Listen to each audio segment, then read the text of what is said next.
Welcome to another edition of the Sports One. And we are back. We got the full crew in the house. That is what it's all about. The Yankees, out of any team in the league, are the best equipped to handle a blow like this. I think there is a higher power at play here. He's due law of averages. That dude is the ultimate scrub. It's trash.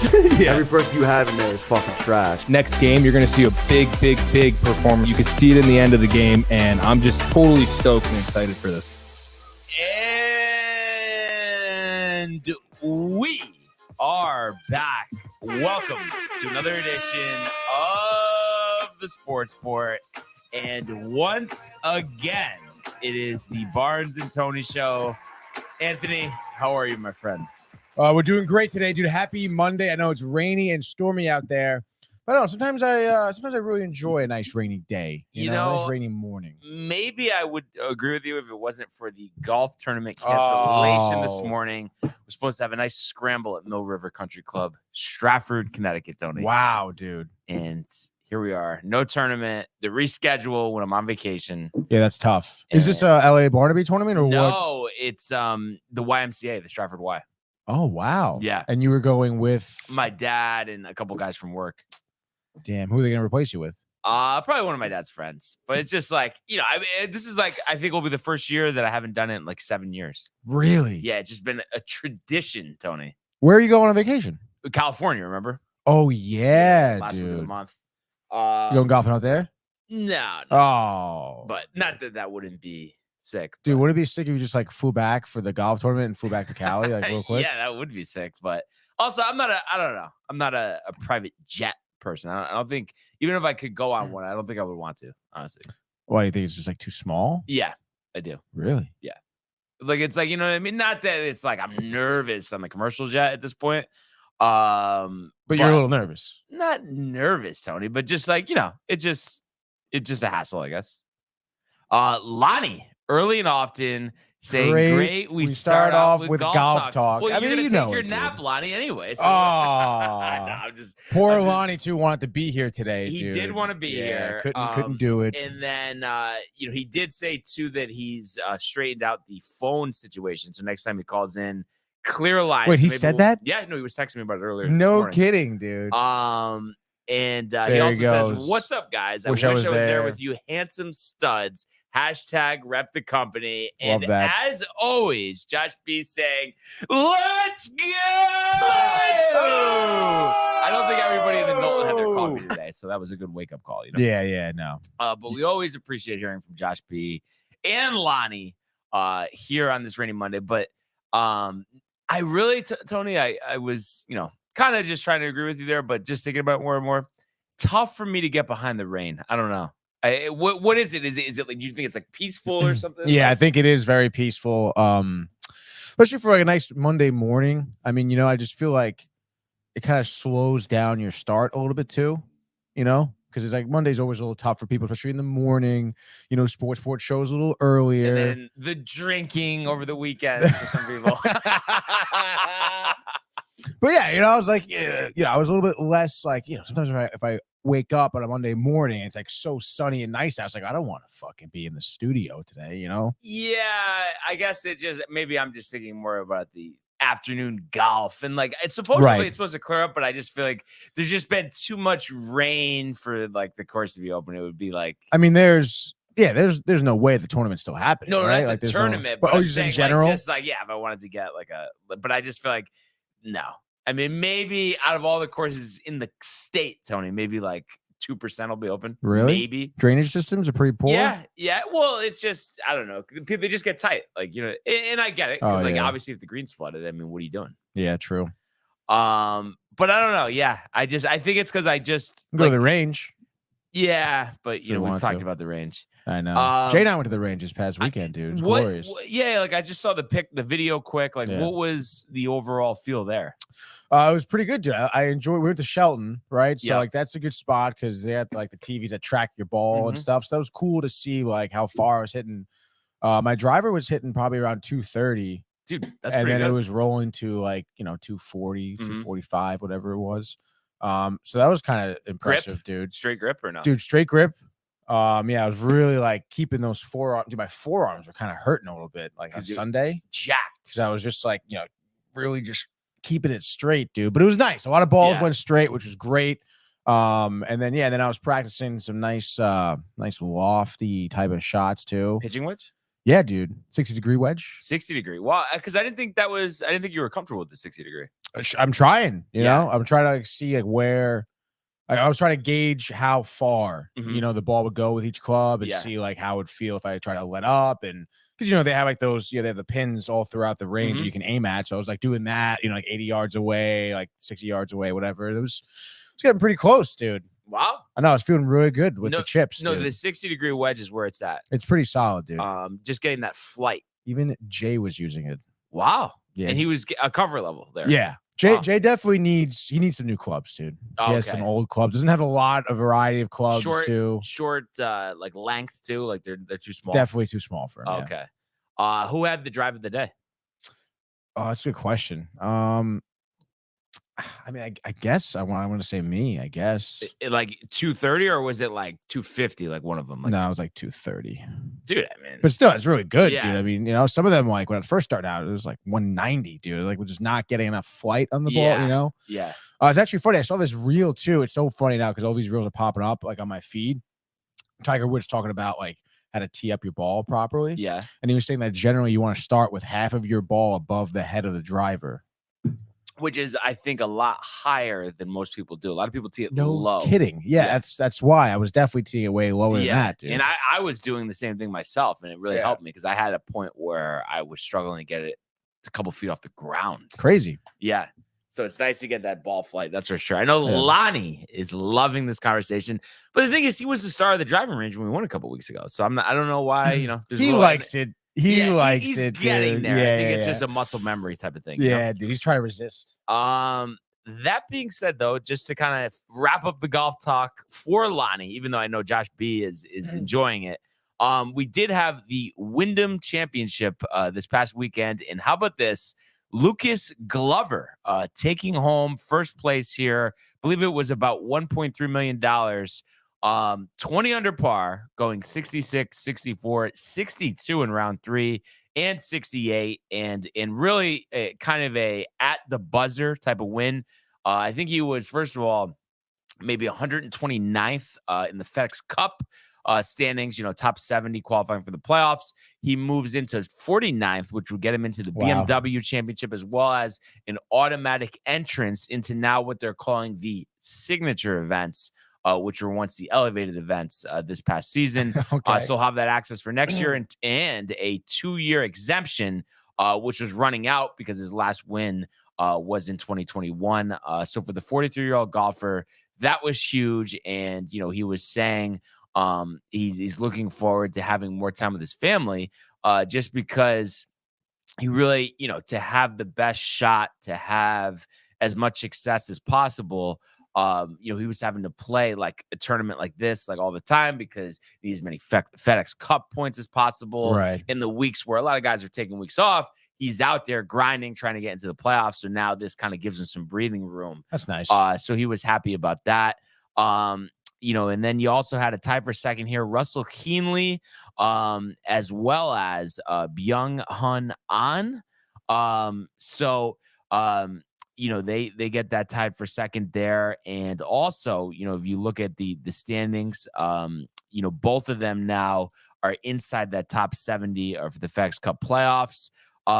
You had Billy Horschel, finished solo 4th. Unfortunately, not enough for Billy as he goes from 116th to 90th outside that top 70. Webb Simpson, which was my pick to win, finishes tied for 5th with Michael Kim at 13 under. Unfortunately, he goes from 170 to 136. So not enough yet again to get into that top 70. You had Michael Kim started at 91, gets to 79, so just missing the FedEx Cup playoffs. And how about this? Finishing 71st and 72nd in the FedEx Cup standings. 2 former major champions in Justin Thomas and Adam Scott. JT had an eagle come within inches of dropping, which would have propelled him inside that top 70. So unfortunately, he will be missing the FedEx Cup playoffs for the first time in his career. Adam Scott was tied for 7th with Cam Davis, who will get in after finishing 62nd in the FedEx Cup playoffs. And like I said, he was at 12 under. As well were Brendan Todd, Adam Svensson, and JT Poston, who all get into the FedEx Cup playoffs. Moving further down the list here, you have Sunjay Im finishing at 32nd, tied for 14th in this one. So he's in the playoffs next week as well. And I mean, I think that's pretty much in terms of notables who were on the cusp of getting in, not getting in. I mean, Matt Kuchar finished tied 38th, and that's enough to get him in as the 60th ranked golfer in the FedEx Cup playoffs. So, we will have that first event starting on Thursday in Memphis, the FedEx St. Jude Championship. And the road to East Lake begins. And I know with football starting, it's almost appropriate to have our first, you got me, Tony, but week 17. I mean, tell me that it's not crazy. Regular season's over. FedEx Cup playoffs, only 70 golfers left in the 2023 PGA Tour season. It is pretty crazy. The PGA Tour specifically this season, I feel like just absolutely flew by. Yeah. I mean, it really did. I feel like we were just talking about, I can't wait to the Masters, Yeah. And now what? It is kind of tough. There's just such a long layoff, but I do enjoy, even though, I mean, they're not major championships, but the West Coast swing to start the PGA Tour season, Hawaii, California, you can't beat those events. You think about Pebble Beach, which is now an elevated event or a signature event next season. So an event that has struggled to get the top golfers because it wasn't. Now with the high purse, everybody will be there. So it's just exciting stuff. And it was kind of ironic too. And I wasn't, I wasn't obviously really like keyed in this weekend, but I don't know if you saw this because we were just talking about like low scores and stuff. Bryson DeChambeau shooting a 58 in the final round of Live Golf. I watched that yesterday. Winning. You watched coverage of the tournament? Yeah. Wow, Tony. Like watching more than me at this point. Yeah, dude, because Jay and I, as you know, we are, moving out of the apartment. What's the move out there? September 1st. So our lease is up. Wow. Okay. So as you can imagine, the landlord and the real estate agent, hey, we're showing the apartment. Can you clean up a little bit? Yeah. Jay, can you put some of your stuff away?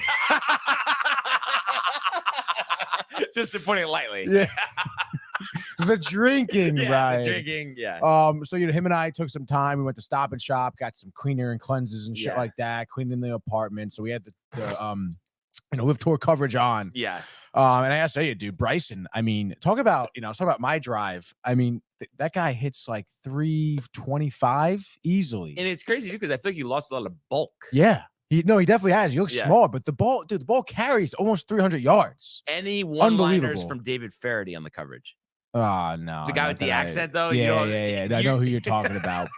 But Bryson's playing. There was one shot, too. I think at this point he was like, because when I turned it on, I think he was maybe 2 shots out of the lead. Gets the lead through the next 2 holes.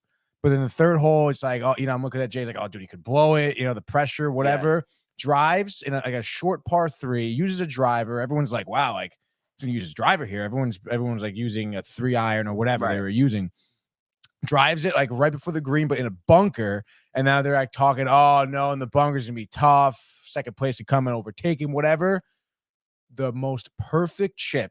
It was like an elevated bunker, right? So he just like pops it, and literally like the second he hits it, like you can see without a doubt, it's like the perfect line. This is gonna go like bounce before the hole and then just trickle into exactly that, like just dead on accurate. Wait, went in? Went in. Was this on like his second to last hole or something? No, there's a few holes. That's second to last, that. Maybe like the 12th hole or something like that, 14th maybe. And then what was the deal though? At the end to win it, it was like a 60-foot putt. Yeah, it was ironic, like a 60-foot putt to shoot 58. What did they say? Was it a course record? Oh, I don't know. I didn't hear if it was or not. 12 under though, par 70. Dude, I mean that's got to be a course record. Right? Let me just see here.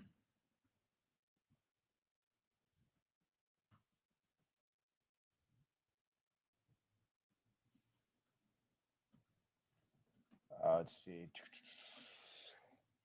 He's posted the lowest score in the history of Live Golf. Okay. Old White Course Springs, West Virginia. Just posted 12. Wait, so what is it called? Old White Course. Old White Course, yeah. He had 13 birdies. He started on the first hole on Sunday, shotgun start, and had 6 birdies in the first 7 holes. Bogey on the 8th. 4 straight birdies on number 15 through 18 to get 23 under to win the event by 5 shots over Mito Pereira. I just don't see. Let's see. It says record setting, but I don't know if that just means it's record setting for Live Tour because it is the lowest ever.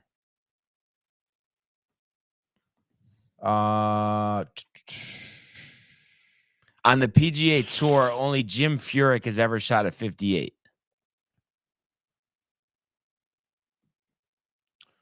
So, I mean, I think just when we're talking, competition, right? I mean, that's got to be the course. I don't know why. Like, I searched course record, Old White Course, and it just doesn't come up.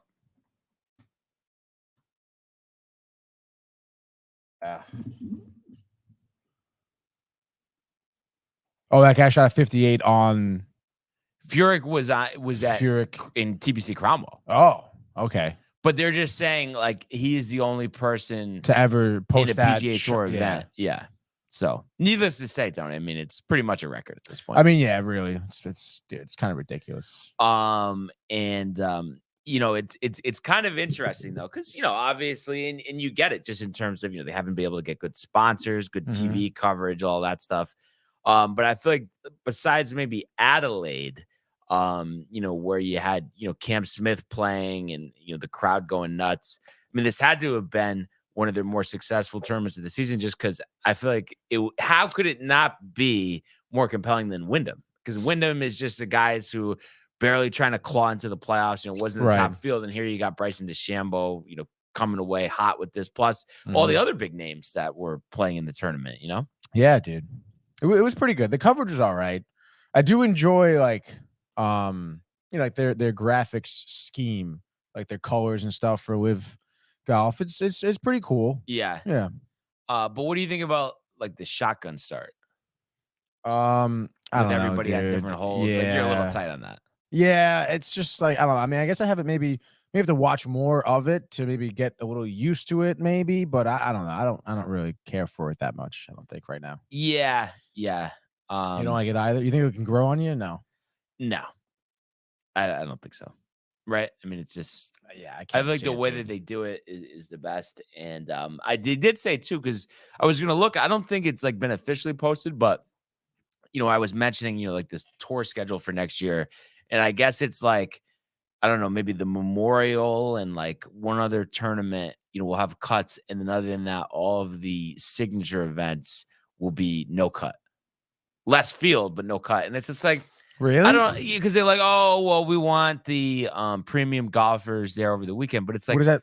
But it's like if they're doing that bad, they're not going to be in contention. So like, what's the point? Yeah, really. Isn't that the whole? That's the whole point of the cut line. Yeah, exactly. But they don't have it on PGAtour.com just yet. But they did say there's going to be some changes. But the one thing for sure is that the West Coast swing is going to stay exactly the way it is. All right. Kapalua, Tony, in Hawaii. I mean, that's got to be nice, no? Oh my God, dude. You want to go? I would love to go. Yeah. Kapalua. What's your thoughts? So I'm like a direct flight type of person. I feel like you would be too, right? Like you don't want to be connecting and all that stuff. But I almost think though, if you're gonna go to Hawaii, I mean, it's got to be better just to go to San Diego for a couple of days and then fly from there, and then it's a half the amount of flight instead of going like 13 straight. Yeah, that sounds good to me. 13 straight's like lose your mind. No, I mean, I know the drinking can get you through, right? I mean, I'm just saying. What else? The movies? I know you with the movies. Like, yeah, dude. I don't know. I don't know. Being drunk on a flight is always a little worrisome, dude. There was. Are you panicking, dude? The longest flight I've ever been on was 11 hours. I think from Switzerland, and the last 3 were like really tough. What, like you were like having a panic attack? Not a panic attack, but it was just like I gotta get up and move. Like I just couldn't like. And by then, it's like you try to fucking sleep a little bit. You can't do it, dude. There was one flight when we were coming back from Ireland our sophomore year. I think, dude, our flight from Ireland was at like 3 a.m. So naturally, stay up all night, Popped the drinking. Yeah. And I gotta tell you, I don't really remember much of the flight. Wow. Which is kind of nice. I remember going through security, and then passing out on the plane, and then waking up, and we were like 2 hours out of Newark. And I was like, well, this is great. Yeah. But then again, I was like, wow, like I don't remember really going through much of security. Like, do something wrong, you wake up, you're arrested or something, like gotta be careful next time. You can't do that one. I know, dude. Oh, that is but I don't know. Hawaii it's a 12-hour flight. I thought it was more than that. Let's look it up. Well, I guess to just search JFK to Hawaii or Honolulu, whatever. Hawaii. Yeah, it looks 12, like 10 to 12. Nonstop looks like 11 hours. 11 hours, okay. Yeah. Well, yeah, I think it's like I don't even know why I'm asking the question, Tony. I feel like you got to go to California first. I don't know. I think we can do it, dude. I just don't like we could do it. I just don't want to do it. You know what I mean? $700, dude. Because Hawaii's got to be awesome too. What kind of statement is that? Of course it's fucking awesome. Like, but the only thing is though, dude. I mean, as awesome as it is, the scenery, the weather. What about the prices, dude? I don't know. What are the prices like, value. dude? I mean, are the prices high up there, dude? You want a loaf of bread? I mean, that's $30. Are you serious? Yeah. That's a little tough, dude. Yeah. $30? Come on, dude. You save up. Yeah, that's all. Isn't there like an all-inclusive area? Come on, dude. Dude. What's the all-inclusive going to be? $5,000 a person for a couple days. But I feel like if you go into it like expecting you're going to get ripped off, right, pork, you're there. You got to just do it, dude. If it's good food, a luau's got to be awesome, dude. I mean the pig, dude. Yeah, that. So the golf as well must be insane. Wow. I'm just looking at they did so the PGA Tour hasn't, because I guess they're still filling a couple holes in next year's schedule. Pun intended. Yeah, no pun intended. Yeah. But I was looking at this and it's debuting on the PGA Tour, and I think I mentioned this a while ago. The Myrtle Beach Classic from the Dunes Club, May 9th to the 12th. That might be us. Where's the golf trip? It's in Myrtle Beach, but I'm saying golf trip. Go to the event, like that'd be pretty cool. And I'm sure it'll be hyped just because they haven't had a PGA Tour event before. First time ever at Myrtle Beach? Yes. Whoa. Oh wow. Yeah. That looks pretty nice, Brian. I've never played there, but I passed by and it's just the prestige, Tony, is just like no other. Looks like a lot of water hazards, dude. Yeah, but you get through it. And like you're improving so much. Wow, dude, you're on the beach, huh, dude? Look at that. No, I just Lottie's comment here. I think he's saying super stoned, not super stunned. Definitely meant stoned. He wants that one. He wants to go to Egypt, and that flight is fucking insane. He says I would have to be super stoned, and I would need some great edibles. Yeah, no, dude. you avoid the 13-hour at all costs. So it's come on. You're telling me Pebble Beach, Padres game, dude.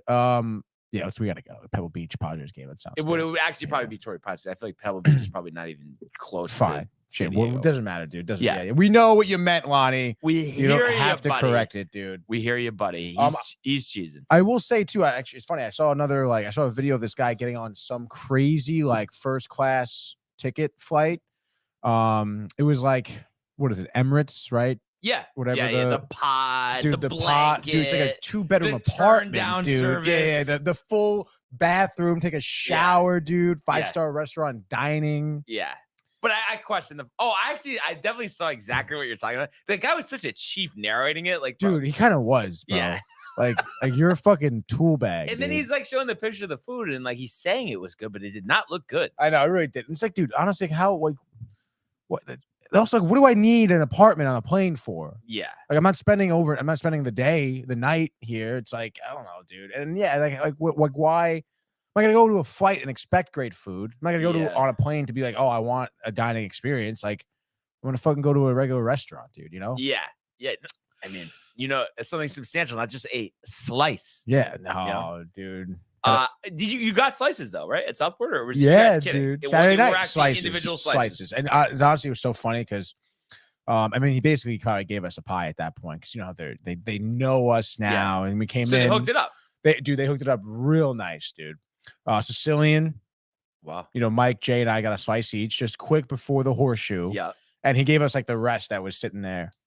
What was the rest? It was probably maybe gave us like 2 or 3 extra slices. Sicilian. Yeah. Oh, nice. The rest of the Sicilian pie that was there. Nice. It was late too. It was almost 10 o'clock. Sammy or no? No, it was I forget his name. Like he's like the chef that Mike knows. Yeah. How was the pool scenario at the horseshoe?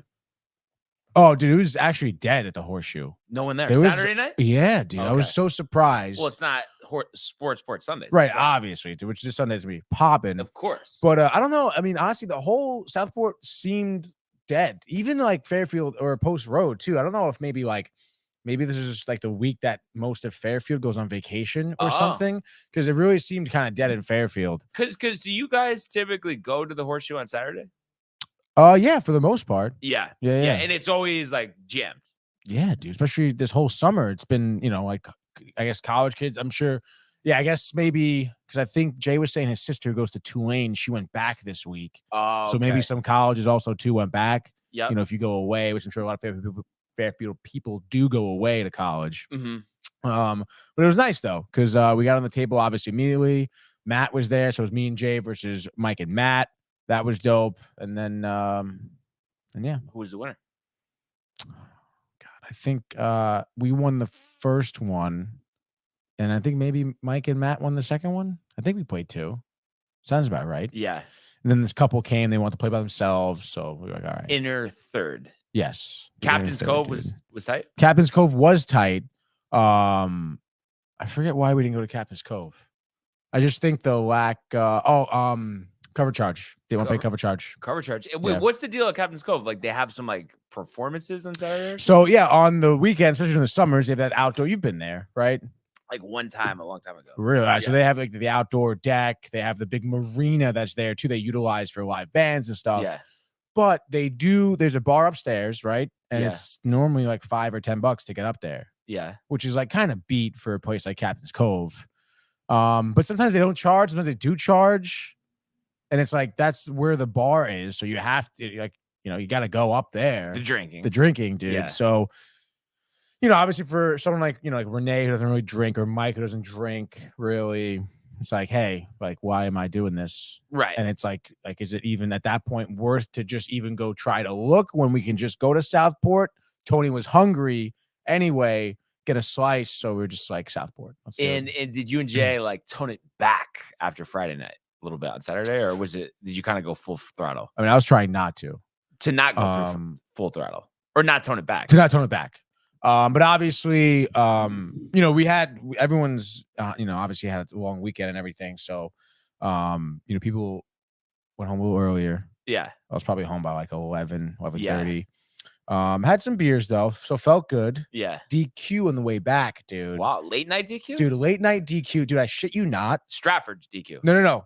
Post Road. Okay. Because we were like, dude, Jay was like, I was like, oh man, I'm kind of hungry because honestly, the one slice wasn't enough, you know, dude. Well, wait, who said that? Well, again, because you try to stay like ready to drink the rest of the night, you know. So then obviously, like dinner. I didn't have dinner at all. That was the problem. Neither did I on Friday. Tough. Well, I guess apparently I guess you did have. We were like, oh, DQ is it open? Went in, bang, open. Reese's Blizzard. I think Jay got an Oreo one. But dude, we order and they like shut their lights off, close their windows. Wow. Yeah. Like we got it at a perfect time. That's awesome. I know. It was good. It was hit the spot too. It was nice. Yeah. Beautiful night out too. Cool, breezy, Fairfield Post Road, or Can't beat it. Can't beat it. Really can't, dude. We got a lot of comments here, dude. Yeah. Yeah. Let's catch ourselves up here. Okay. All right. Matthew Gabriel says, yeah, dude. Ryan? Hey, buddy. Hey, buddy. Lonnie says, thanks. Love you. Tony, love you too, dude. Matthew, Dubai, Emirates. Yes, that is it. He goes, Tony, we can just move into one of those. Oh, Lonnie says, Matt, you flake. Why are you not there? Wow, dude.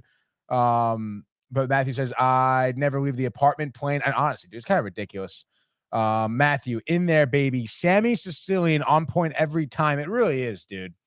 Oh, he's saying he was shocked that Southport was that dead too. Everyone on vacation. Yes, 'twas a beautiful time. He goes, no, we lost the first one, then we left. Ha ha ha ha ha. My mother says good morning, and how about calling your mom and dad? I'll call you later tonight, Ma. How about that? Sound good, Brian? Yeah, I think. Brian, hold me to it. Yeah. Well, hold me last to time it, Brian. I mentioned something about this. I feel like you got tight. Like I was making a joke one time, and you're like looking at me like I was Really? crazy. Yeah. Probably because wrong time, wrong place, Brian. Okay. Anthony, dude, and he goes, "There you go, Tony. You sound like a true Fairfield Indian, dude." Wait, what? In reference to, I think Michael, the wow, true Michael coming in. Wow, look at that rain Fairfield jacket, Indian. dude. The rain jacket's nice. Yo, if you need to, could you make that rain jacket into a backpack? Now, wait, but what does he mean though about the Fairfield Thank you, dude. Fairfield in or whatever? I don't Fairfield know. Indian. Yeah, what is that? I think because I was praising how, and Michael's gonna like this The too, legend. dude.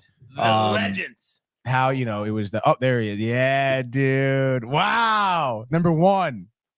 What do we got? Because I was talking about go to Southport Pizza, the Horseshoe, and then Dairy Queen on Fairfield Oh, okay, I Post got you. Road. I got Like you. Yeah, he's saying I sound like someone from Fairfield. got you. Which I mean, I've been around so in a long time, dude. But whatever, dude. Fairfield idiot, dude. And he says, "Oh damn, Lonnie." He goes, Renee coming in hot. "Wow, with the Craig O shirt or whatever they are." Yeah, Peace Rabbit. Matthew also says, "I'm not there because I'm living in my Dubai Emirates plane apartment." There he is. Yeah, That's actually kind of funny, Matthew. I can't wait to see a full tour of that. That's gonna be awesome. Right? Yeah, dude.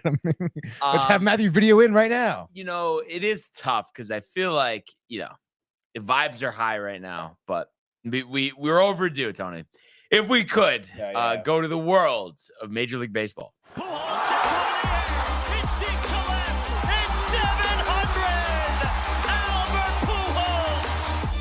What a play! Stop it! Yep. And Alonso cracks one in the middle to win the ball game. Out of sight. And it works at 100 miles an hour. 14 strikeout. Drill deep to left field. There it goes. See ya. Alani throwing a couple scuds here. Oh man, dude. Oh, it comes out of Matt. Stop yourself. Cut the crap. He says, "Wow, dude." And then he says, "Michael's rain jacket looks better than any golf shirt Double B has ever worn." See, the thing is, though, once Lonnie gets more comfortable with golf, he'll realize the greatness of some of the golf shirts. So you wearing a golf shirt right now? No, I mean T-shirt. Momentum was. It's just a hang 10 actually. Momentum was killed though with the tournament rain out, today. I'm so sorry, dude. Yeah. Did you wake up and it was? No, it was late last night, which was even tougher. And I was just completing like the drive back from Massachusetts. And it was tough. Tough news to hear for sure. Can't win them all, dude. But I had to say, you had a great time yesterday. It was my nephew Dominic's christening. Hey. And then we went to my sister Stacy and brother-in-law Michael's house afterwards. Had some barbecue catered. Nice. Great, pulled pork, chicken, cornbread, great sauces. Tony, golden barbecue sauce. Have you ever had it? No, what is that? Like like a true barbecue place that you would see in like Austin, Texas or something. Yeah. Oh, they have the sauces and it's just barbecue sauce, but it's like gold color. Oh yeah, unbelievable. And the beef brisket. Oh, dude. I know you're a big beef brisket. Yes, guy. of course, Yeah. dude. But real quick, back to the barbecue sauce. Yeah. You got to talk to Michael about this too. Maybe he Yeah. can bring some in. But his mother, homemade barbecue sauce. Wow. And amazing. So but traditional good, style, like no flavor, like just a regular straight barbecue. Straight barbecue, dude. Wow. It definitely has a smoky flavor okay. to it too. Yep. I don't know what she puts in it, but she's always talking about how the barbecue sauce that she has sucks. She makes hers organic. She knows what's in it, whatever. That's awesome. Yeah, we'll definitely want to try that out Dude. with some brisket. With That'd some be brisket, crazy. dude. But the cornbread was amazing. But that's actually not even why I was bringing this up, but I had a great obviously, time. But I was food. saying my godson Patrick back at the T-ball unbelievable to swing. Like Really, really dude. like almost like if I'm not paying attention for a second, he's gonna hit me with the bat, Tony. Like he's like he has that powerful of a swing. It's unbelievable. I gotta see him. Yeah. I'll be the final judge. Oh yeah. Is No, it Stantonian, dude? let's not talk about Stantonian right now. All right. But before, I mean, I guess it's a good segue. You know, obviously, me, you, and Jay at the game on Friday. What a time, honestly. I know, other than the loss, of course, but just Right. the camaraderie. I mean, come on, tell me that wasn't an A+ experience. Honestly, I'm so glad we went, dude. Yeah. It really was. It was my first game I've been to all year, dude. Yeah. Like, that's how true. crazy is that? That's is this true. one that's Jay's a game first and Yankee game since since 2015. 2015, dude. Yeah. Probably first. Like, when's the last time you've been to a baseball game? Probably Right. couldn't even tell you, dude. Yeah. But it was nice that the three of us went, dude. It was a great time. Literally like set up perfectly with John, driving us to the train station, Oh, yeah, that was everything, big. dude. So huge, dude. And then the diner after the game, the drinking on the train and at the stadium, everything was like literally set them up, knock them down scenario. Besides, obviously, the tough loss. But Yeah. Jay still won some money Yeah, the on the Stanton Stanton home run. But And I feel like this, even though we probably were only there for half of the game, the seats were great. it was more than half the game. Or yeah, well, 3/4. Yeah, I want to say it was seventh inning when we went Well, to the seventh third inning base line. stretch. Yeah, Yeah. definitely. And I gotta say, like, I don't know if it was the drinking, Yeah, but I feel like out of nowhere, like the ninth inning really snuck up on me. yeah, it did. It did. We got those seats close by the. Yeah. Were we first row? I think right Yeah, first for row. like an inning or so. Yeah, it was sick, dude. Yeah. So that was awesome. Billy's before the game. I feel like Jay was really impressed with Billy's. Dude, Jay was like absolutely stunned from Billy. He was talking about it in the car ride home. It was Billy's, dude. It was sick. Like, yeah. New York. And then what were your thoughts on Curly's, Tony? Right. The name of the diner was Curly's. Yeah. I thought it was great, dude. I had a classic, sausage cheese omelet, dude. Yeah. Good cup of coffee. Did you Yeah, get one dude. of Jay's Mott sticks or no? No. Yeah. Jay had. I think Jay made a big mistake in ordering just the Mott sticks. Yeah, I was think in general, really dude. surprised at that. I would be like, yeah, I'm ready to take down some food. You know? Yeah, I know. Like, Me too, dude. I was really surprised. um, Because I guess he had the burger at the stadium too, so maybe he was full. Sometimes Jay's stomach is a little sensitive, but I thought Josh B is tired of the weak tummies.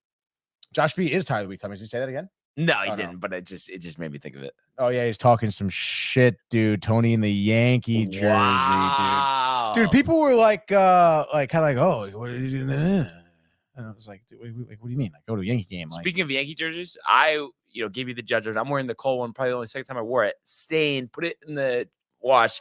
Didn't come out, but I'm thinking maybe some shout today. Maybe Yeah. Hopefully that'll do the job. But wow, dude, that's tough. I don't even know what I stained it with either. It was like a yellow stain. Like I don't even. I guess the burger. I don't know, but it like yellow. I Yellow? didn't put like mustard on cheese. it. It just doesn't make Yellow. any sense. That's weird, dude. Like the weirdest thing ever. Tell But what else we got here? Also, Lonnie says Prez fraud. I told him that. I can go in and root for a New York team. I am a New Yorker. Okay, this is ridiculous. Like, what do you want me to do? Go in there and root for the Astros? Yeah, no, we could give Tony a break. Like honestly, dude, like this is ridiculous. Yeah. And then he says, I almost lost my fucking mind when I see that, bro, he said. And I immediately hit up Double B, like, what the hell is happening in this picture, dude? Come on, dude. Like, honestly, I think it's kind of ridiculous that's like I can't root for another New York team. No, dude. you know Like, what it is? I think he's kind of thinking like role reversal that like you wouldn't see me in a message. I think that's what Right. he's thinking. I'm just trying to like make well, sense I mean, of it. honestly, I think it's a little I don't want to use the word pathetic, but I'm gonna say the word pathetic. I think, like why I can't I'm gonna use Michael's the word like pathetic, but then I'm gonna yeah, just say, I'm gonna yeah, say the you're word pathetic. pathetic, dude. Yeah, Like why can't you fucking wear a Mets jersey, Brian? I just can't. But exactly that's what I'm saying though. Like how about have some sense of pride in the city, within the city, dude, within Yeah. the state of New Especially, York, Tony, dude. Like, come like, on. Especially this year is just not the time for Like that. these teams are stones throws away from each other, and this Yeah. is especially the time because both teams are struggling mightily, It's dude. something though that was lost in the last generation or two because the Yeah. old guys like Richard from Queens that call into the fan and stuff Mhm. like you know, they were like, oh yeah, like I root for the Yankees and the Mets, but like that's long gone. Like, it's such a shame. I mean, there are two different leagues. You know, it's not even like they're right. divisional rivals or anything. Right. And it's like, and also, you know, we're looking at a team, you know, that was obviously caught cheating in the Houston Astros. So why wouldn't I be able to be there to root for a team which is literally from a city I was born in? Right. Exactly. Against a team that kind of could be described as scumbags. So I don't know, man. I thought it was good. I thought it was a nice time, and I honestly, like, I love supporting the Yankees. Like, when I'm there at the stadium, it's always a great time. I've never had a terrible time at that stadium, honestly. No. You know, especially when you're with the right people, and people, even the fans. I thought we had some good fan interaction there as well. You know, it was a good time, dude. Yeah. As the comments are really just pouring in early and often. Lonnie says, no B. Tell your shorty you love her and get a new jersey. I don't think she's going to be offended if I get a new jersey, Lonnie. We don't have to worry about that. And then Lonnie says, to you exactly. And he goes, this is that Connecticut talk, huh? Now we can wear both team jerseys. Listen, let's pump the brakes here, okay?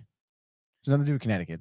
Tony's a New York native. It's very anti-Connecticut, actually. I think it's ridiculous that people, especially from Connecticut, dude, there's so many people I know from Connecticut who are like, yo, I'm a Yankees Pats fan. And I'm like, bro, first of all, like that, you can't do. Right. All right. You can't be teetering on the line of New England, tri-state area. Can't do that. All right. This is ridiculous. As long as says, Josh, please tell them something, please. No, this is bogus, dude. I'm fucking breaking barriers. Okay. I'm a trendsetter. That's all I'm going to say about it. And then Matthew is saying that he can't wait for the DTV and the company combo Yankee game. Come on, let's go. Obviously, we are all excited for that, Matthew. Hitting it right on the head. Josh B, big comment here. Says the fans make it a rivalry. There's fans on both sides that do it. But ultimately, I do agree with you, Tony. I don't root against the Mets personally, but I'm definitely not wearing a jersey. Yeah, and I mean, obviously, how am I going to disagree with that, Tony? I guess, dude. I'm wearing the jersey too. I mean, hey, man, I'm like, it's not often I wear a jersey in general, baseball jersey. Right. So I'm like, and it's also even less often that I'm gonna be wearing a Yankees jersey. So I'm like, hey, like, take advantage. I know Brian's got the jerseys. Yeah. Albeit name on the back. That's fine with me. Yeah. Like, let's go, dude. Exactly. Yeah, Matthew, fight for your life today. I am fighting for my life here. Every damn day on this show, Matthew, I fight for my life. One last side note here before we really get out of business. My meal at Curly's was outstanding. Western omelet, great. And the French toast. Oh, dude, was unbelievable. Did you offer Tony any French toast? Say that again? Did you offer Tony any French toast? I think I was still hungry at the time.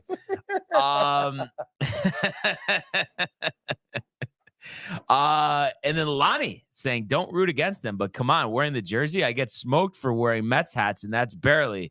But a jersey to a game, we crossing lines. See, I think the opposite, to be honest. Every day, imagine if I just put on a Yankees hat one day. What the fuck is that, Lonnie? Yeah.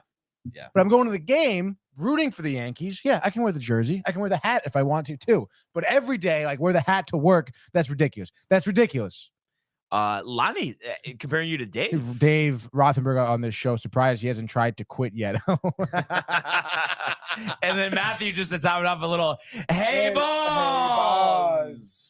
Oh, wow. My mother. Let's go, Mom. Anthony can do what he wants.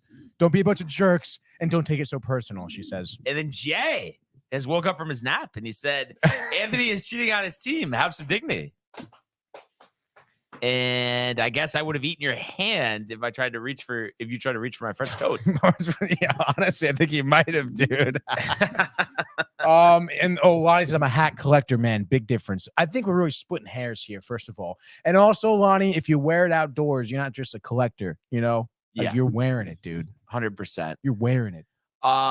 Yeah. So obviously, let's pump the brakes here, Brian. Yeah, I would say, like, in terms of, like, I guess the PGA Tour was a recap, but other than that, I mean, that was probably the longest introduction. Drinking and flying and French toast. And French toast, yeah. Yankee Stadium, Billy's. But yeah, the game we were at Friday. I mean, what it really comes down to, if you think about it, sure, poorest offensive performance, only the 3 hits and Stanton, having that tack on home run in the 9th. But Severino, I mean, it's like we knew it 2 starts ago that he's got to be pulled out of the rotation. And as far as I know, I don't think he's even been removed for his next start. Really? And I just feel like it's just so deflating when you start a guy that's going to give up 3 or even sometimes 7 runs in the first inning. Like you can't do that. So that really, put them behind the 8 ball to start. And I feel like it, kind of sucked the air out of the stadium a little bit. Yeah. Which was tough. And obviously, they attempted to battle back anyway. But just putting yourself in that type of hole against that team, you're really asking for it. And they did have 8 hits, but as we've seen, the clutch situations, the runners in scoring position, just weren't able to make it happen. And if you look at it here, 0 for 7 with runners in scoring position, leaving 7 on base.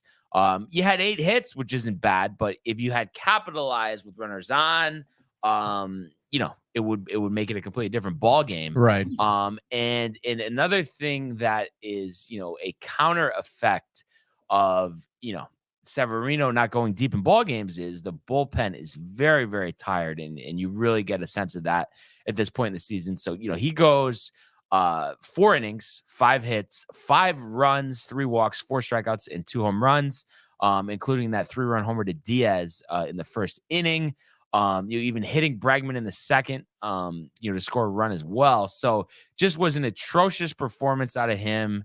Abreu gave up 2 runs, including a solo shot to, or actually, no, that wasn't Abreu. That was still Severino, but he gave up 2 runs over an inning and 2/3. Ramirez pitched 2 1/3 scoreless, and Middleton pitched a scoreless 8th inning. But, it just, at that point, it was just over. And, it was tough too. I think, not starting a Judge for this game. And I understand like all the stuff about, how he's coming back, you don't want to rush him and all that. But it was such a big swing game. I said it when we were here on Friday, like winning that game completely changes the weekend. And unfortunately, they don't get that done. And, they did rebound on Saturday, which was nice. And it was nice to see, Nestor come back. And, unfortunately, he was on a pitch count. So once again, tapping into the bullpen. Fortunately, they did their job. And just so you guys know, I guess Wednesday, Severino scheduled to start in Chicago. I don't know if the thought process there is, oh, well, the White Sox are a mess. So Fighting people. One last chance. But Tony, I mean, right? Like it's insane to give Severino another start. Am I wrong or no? Honestly, I would even question if they even threw him in the bullpen at this point. Like, right. I think it's just like it's over. Well, I guess honestly. I mean, like, if he's like as a mop up just to eat innings, bullpen's tired. I sure, guess. like in a game that's out of reach. Yeah, but I mean, I guess. But I mean, again, Friday he's giving up hits immediately. Yeah. Like first inning. It's like what are we doing, dude? Like if he's like that coming out of the bullpen, I mean, he's gonna be still just as useless. Right. Now, from what you could tell, I mean, is it like a combination of spin and location? Is it just location? I mean, what is it with Severino?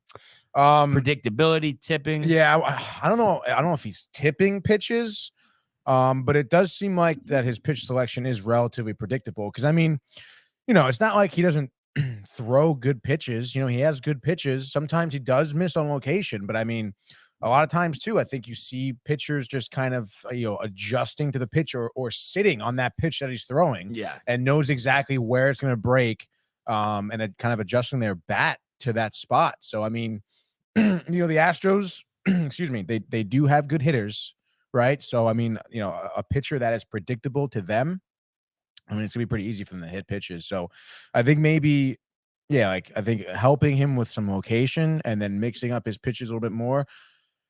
To me, I think it maybe boils down a little bit more to his confidence in his pitches. Mentally shot. Yeah, I think that's really what it boils down to at that point. Now, if the inevitable, whether they release him or just let his contract expire, and then he goes to a different team, do you think that he will find it again in a different organization?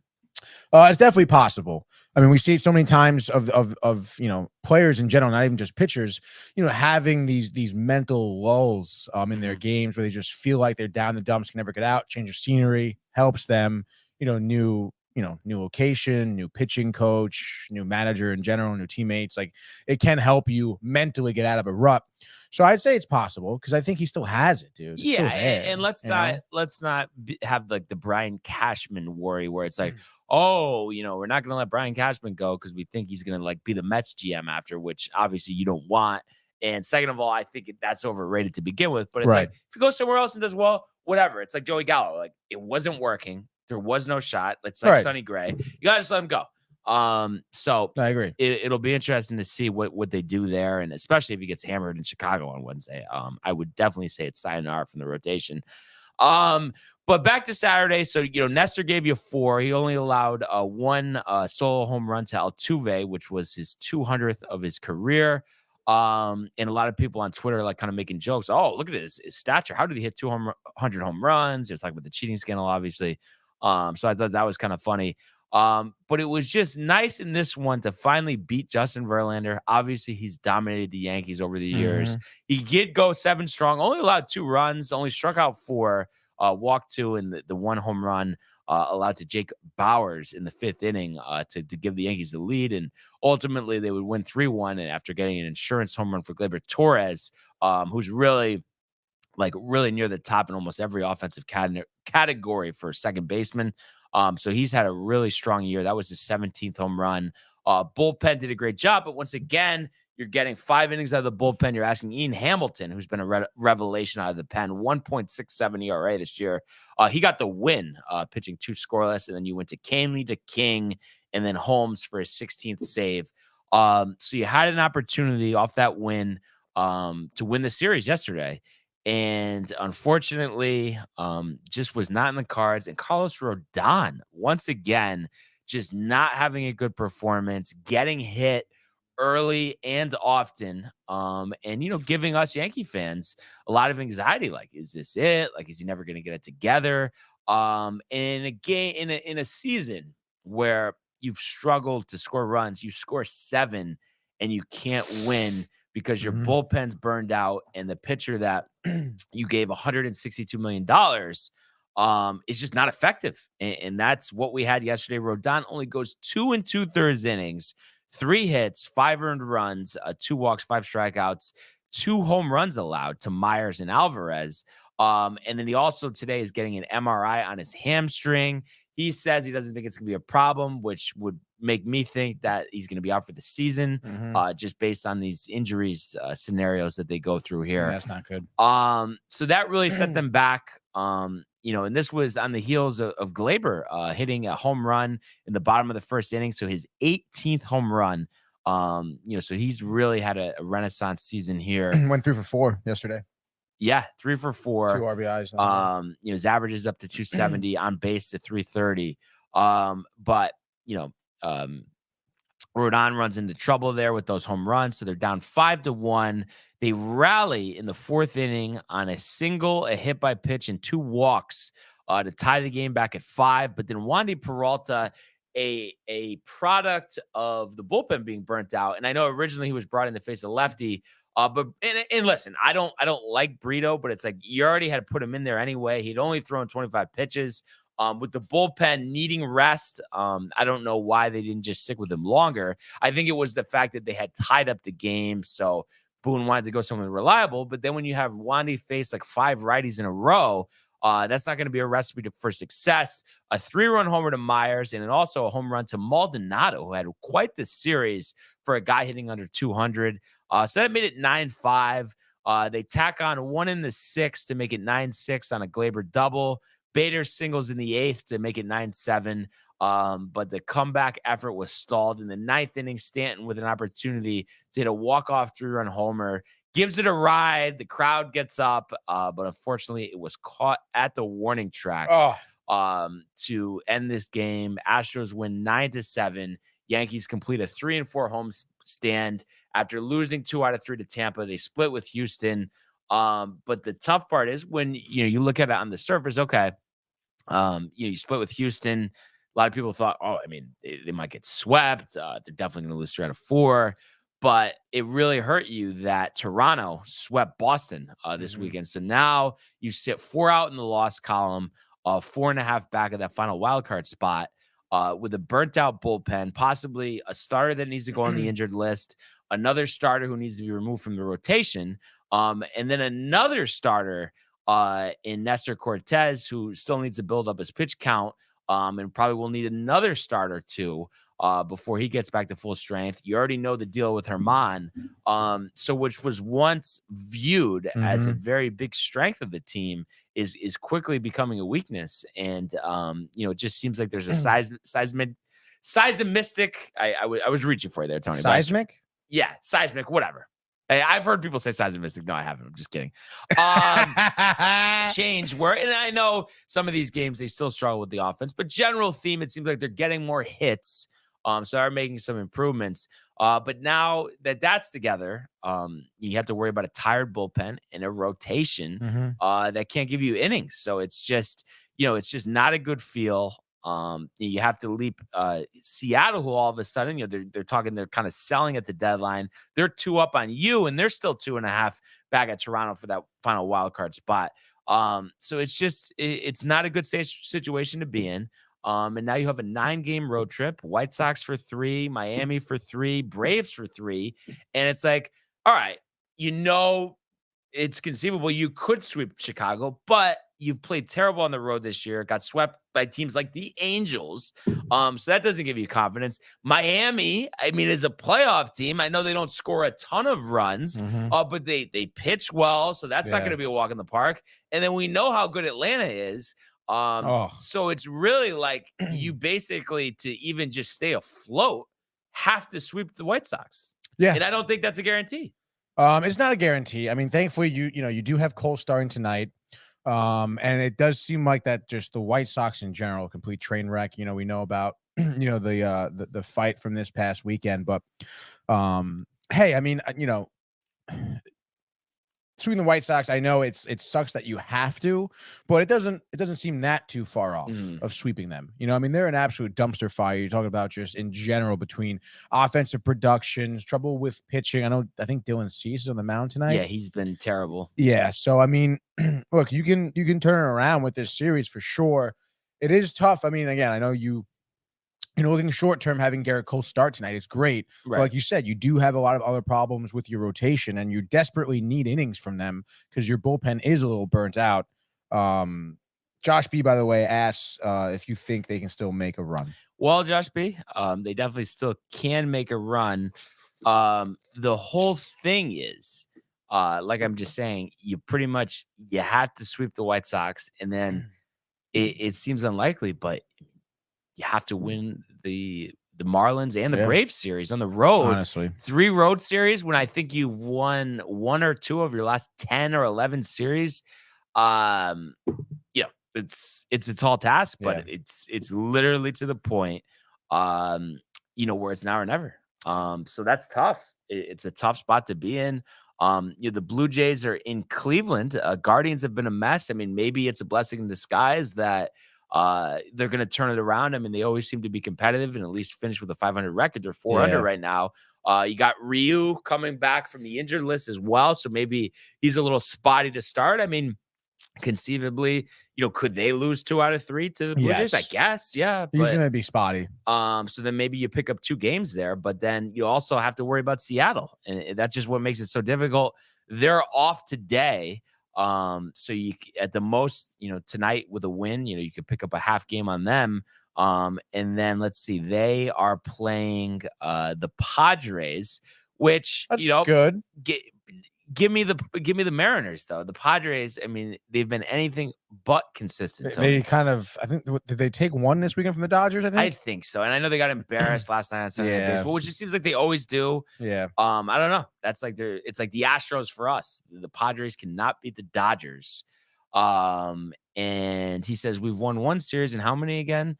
No way I see the sweep from Chicago. It's just the only reason there's a little bit of hope, Josh B, is, besides Cole starting tonight, is just that we did sweep Oakland and Kansas City.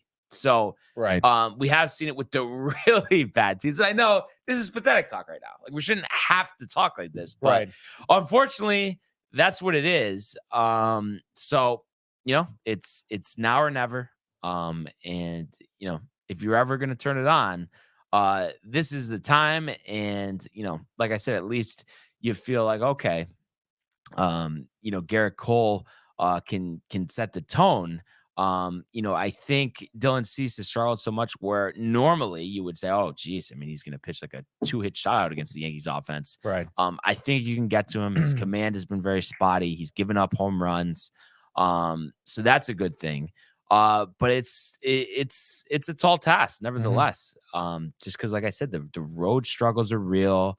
I mean, I guess, if you want to look for something that's due to happen, I mean, you would think Judge is going to get on some type of hot streak here. Stanton, I know he did go 0 for 6 yesterday, but he's like near the top of the league the last month in home runs. While the average hasn't been good. Yeah. And then, right to the warning track, but it can't always be to the warning track. And also in that scenario, it's like, you don't need to hit a home run. How about just, get a single?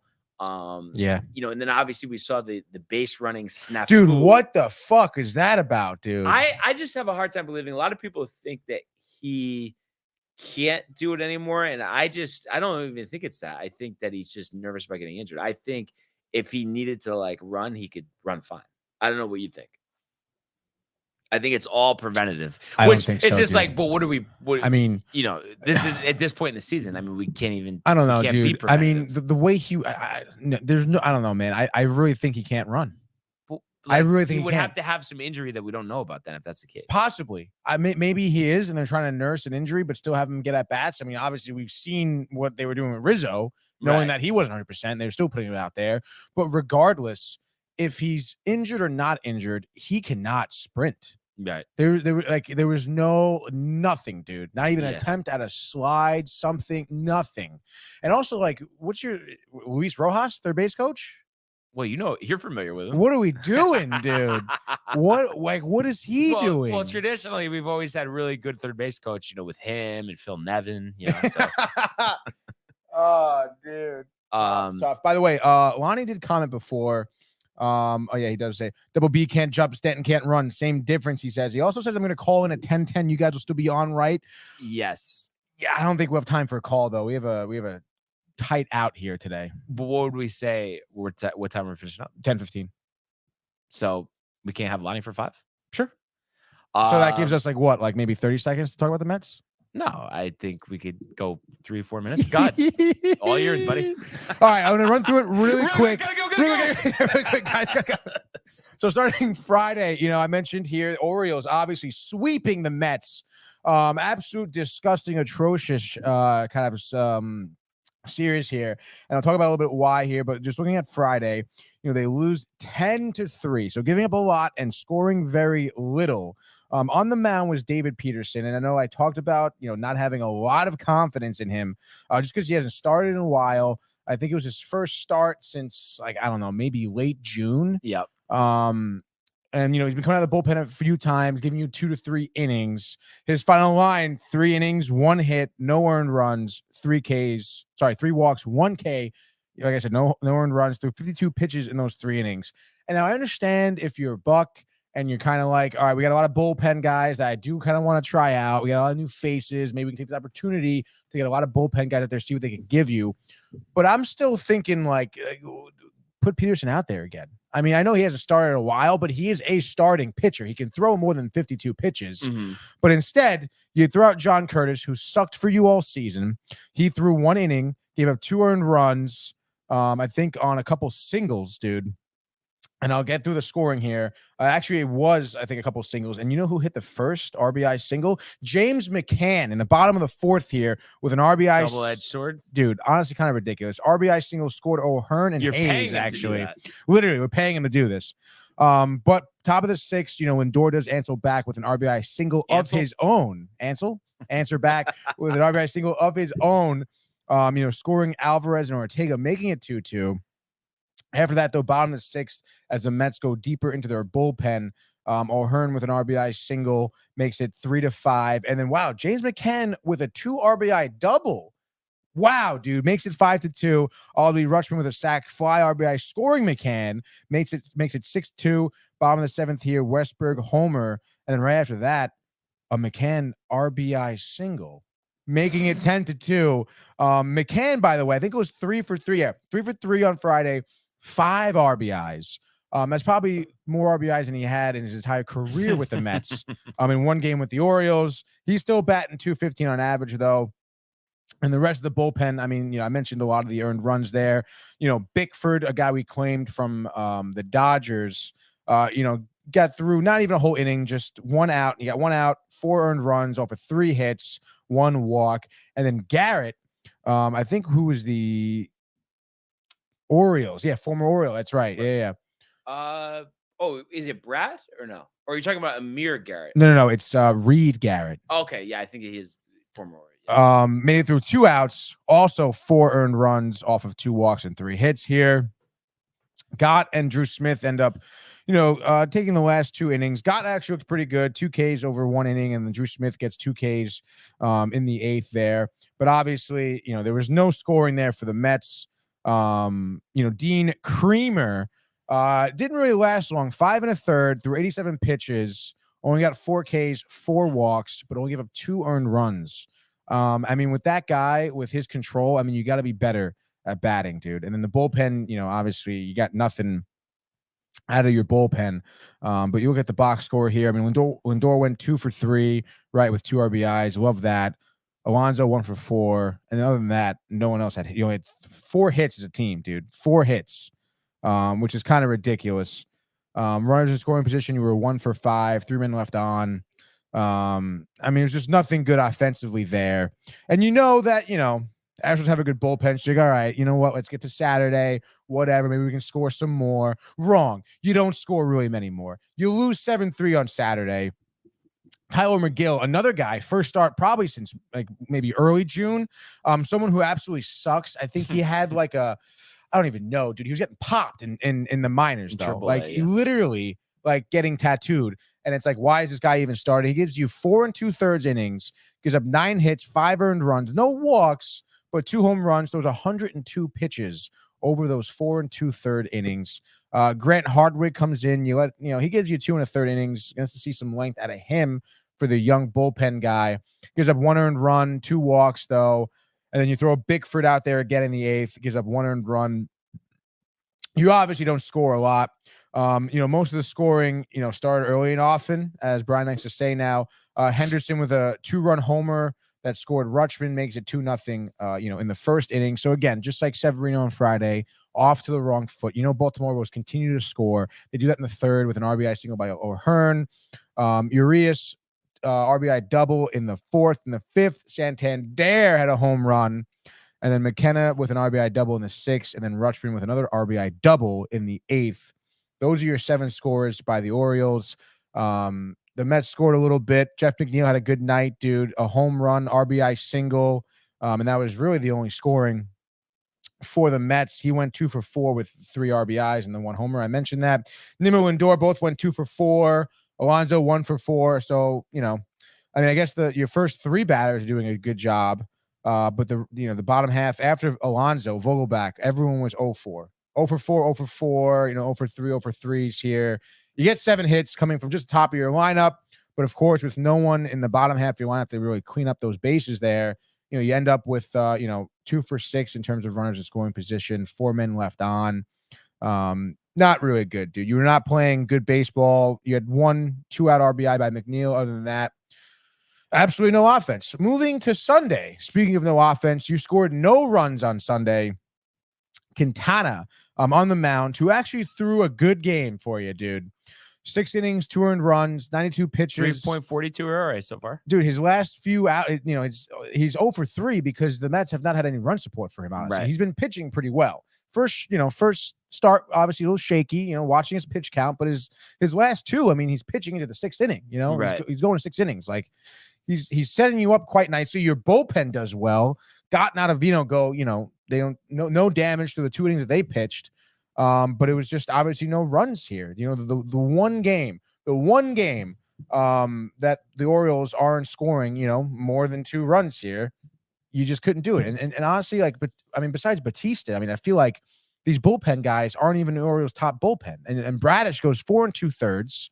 You know, he gets out of the game quick. You couldn't like eat Perez or Irvin just a little bit, dude. Fujinami, though, has actually turned over a new leaf since coming over from Oakland. Though, Dude, he was looking really nice, actually. Like the velocity, Yeah. the sharp movement on the slider. He's a big dude, too. I think he's like 6'5". Yeah. They were saying. He was really getting behind the ball nicely and throwing some gas. I mean, dude, 1 inning. He almost had an immaculate inning, actually. Oh, really? Literally, not 9 pitches over 1 inning. So it was like the last. Literally, the last pitch was a fly out to center field or something like that. So almost getting the immaculate inning, making I forget who he struck out. I think it was maybe Lindor and Alonso, and then Stewart flew out to center, but he made Lindor and Alonso look foolish, dude. And it's like, dude, you can't there's no offense, dude. Absolutely no offense. You know, as a team, you get 4 hits. You know, runner in scoring position, 0 for 6 runner in scoring position. So like what we were 2 for 6 on Saturday, and I think 0 for 3, right? So what is that? 2 for 15 this weekend with runners in scoring position. I mean, no offense, dude. It's an absolute travesty, absolute dumpster fire. We have not won a game since the trade deadline. Yeah. And now we're in a 10-game homestand versus the Cubs right now. I think Senga's on the mound now, our ace, but it's like, you know, same thing with the Yankees. I mean, you really have 2 starting spots in your rotation you're trying to fill here.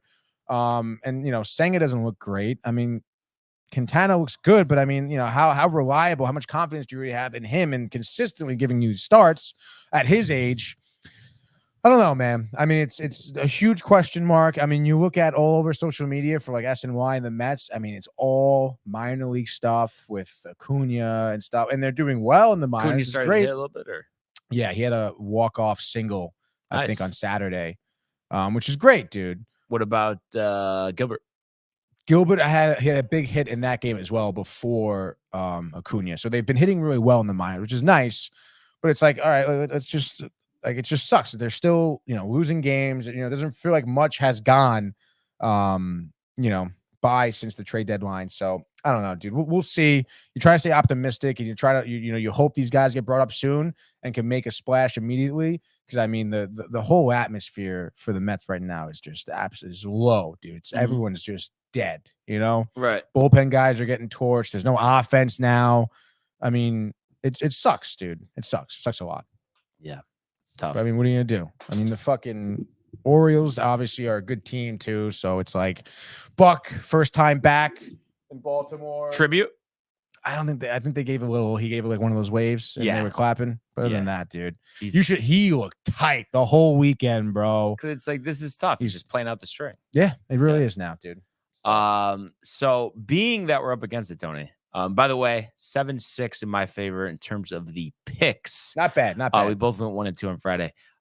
Give me your fire off your 3. Quick 3. Give me Braves. Okay. Mets. Wow, Mets, huh? You gotta take the Mets, dude. Game 1, Senga, let's go. And then I'll say Giants. Okay.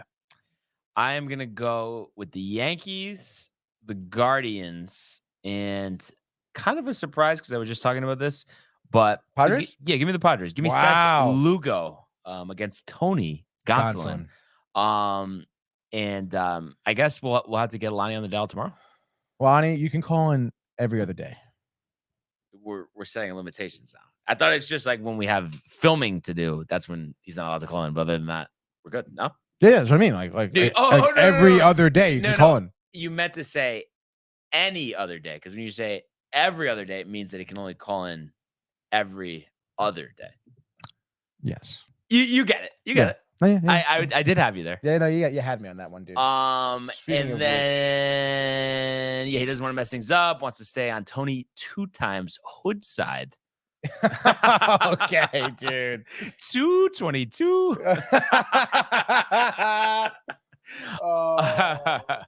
But yeah, only time stipulation. Is that Stipulation, what? yes. Yeah, stipulation. That's the only reason, Lonnie. I know it's tough on the Monday, but sorry, dude. Tomorrow, big and- Tuesday episode. Big Tuesday, and then are you still putting it together, or it's going to be an early and often screen time before Sports tomorrow? Still putting it together, but as of right now, screen time before sports for tomorrow. We're talking like 8 a.m. Dude. Okay, so early and often there.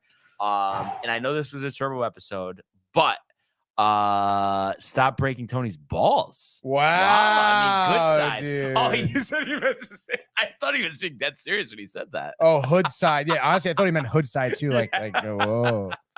Yeah. But honestly, I dude. know this was a turbo episode, but a lot of comments, a lot of interaction. Love the Monday episodes. Yeah, love dude. the Monday episodes. So really appreciate everybody tuning in, continuing to comment, like, and subscribe. Shout out to the company. Quick, gotta go. Checking out all of the archives in the YouTube page. Tony, Michael, Renee in costume. The doofus himself. The merch at downtimetv.com. We want everybody to enjoy the day, enjoy the games. Let's go Yankees. Let's go Mets. And we will see you mañana. Hey guys, Tony here from Downtime TV checking in. I want to thank all our fans out there who's been liking, subscribing, sharing our content. You guys are the best. You guys are our bloodline. You make us love what we do. Thanks again.